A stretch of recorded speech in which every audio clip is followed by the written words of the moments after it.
Narito pong muli si Nurse Dodong at nagsasabing magandang araw po sa inyong lahat. Ako po ay nanonood ng TV kanina at napanood ko ang nangyayari sa Pilipinas, lalo na po sa Davao. Tamang-tama po sabi ng kasama ko sa ospital, bakit hindi ka magbigay ng payo kung ano ang gagawin sa oras ng ganitong pangyayari? Tunay na natutupad ang mga hula sa Biblia. Grabe talaga ang trauma at anxiety ang nararanasan sa Davao. Dahil sa paglindol at pagyanig ng kapaligiran. Naaawa ako sa lahat ng ating mga kababayan. Dalangin ko sana huminto na at maging mapayapa ang lahat. At naway walang grabeng mangyari sa ating mga kababayan. Tama ka, kabayan. Nakakadurog ng puso ang mga balitang galing sa Davao at sa iba pang lugar na tinamaan ng malalakas na lindol. Mahirap po talaga ang trauma, lalo na sa mga bata at matanda. At ang uncertainty pagkatapos ng lindol ay nagpapalala sa anxiety ng marami. Nakikiramay ako sa lahat ng naaapektuhan. At gaya mo, taimtindin ang dalangin ko para sa kaligtasan at pagbangon ng ating mga kababayan. Tungkol naman po sa iyong tanong kung ano po ang nararapat gawin o mga emergency measures sa panahon ng lindol. Narito po ang mga mahahalagang hakbang bago, habang at pagkatapos ng lindol.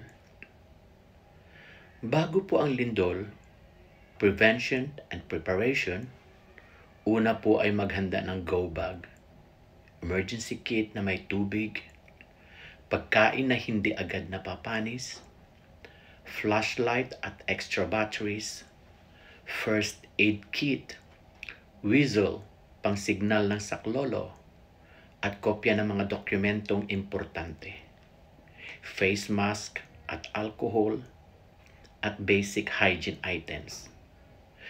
Pangalawa naman po ay alamin ang mga ligtas na lugar sa bahay tulad ng ilalim ng matibay na mesa, malayo sa bintana o cabinet.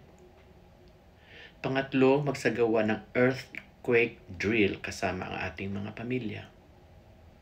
Pang-apat, siguraduhin ang bahay ay structurally safe, lalo na kung nasa earthquake-prone zone.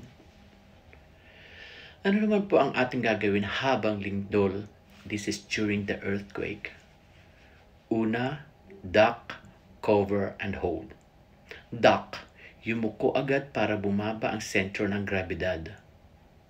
Cover, humanap ng matibay na mesa o bagay na pwedeng pananggalang.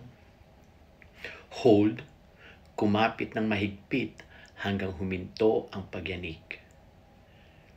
Pangalawa po ay umiwas sa mga bintana, cabinet, o anumang pwedeng bumagsak. Pangatlo, kung nasa labas po kayo, pumunta sa open space, iwasan po natin ang mga poste, puno o gusali. Pang-apat naman, kung nasa sasakyan, huminto sa ligtas na lugar at huwag bumaba agad. Pagkatapos po ng lindol, una suriin po natin ang sarili at mga kasama kung may sugat at magbigay ng first aid kung kinakailangan. Pangalawa po, lumabas ng bahay ng maayos, siguraduhin walang bumagsak na debris. Pangatlo po, iwasan muna ang pagbalik sa gusali hanggang masigurong ligtas ito. Pang-apat, mag-ingat po tayo sa aftershocks. Panglima, makinig sa mga opisyal na anunsyo mula sa PhilVox, LGUs o news sources. Pang-anim, huwag po agad gumamit ng kuryente, gas o tubig kung may pinsala sa linya. Pang-pito, tumulong po tayo sa kapwa kung kaya at ligtas gawin. Sa pangkalahatang alaala, huwag po tayong nagpapakalat ng mga fake news. Panatilihin po nating kalmado ang ating mga sarili. Makipag-ugnayan po tayo sa pamilya o authorities. I-follow ang mga local disasters response pages sa social media. Mas maganda po kung tayo po ay may kaalaman. Kung may gusto po kayong pag-usapan, comment lang po sa baba at i-share po natin ito. Muli, ito po si Nurse Dodong at nagsasabing magandang araw po at ingat po tayong lahat at huwag kalimutang manalangin. Salamat po.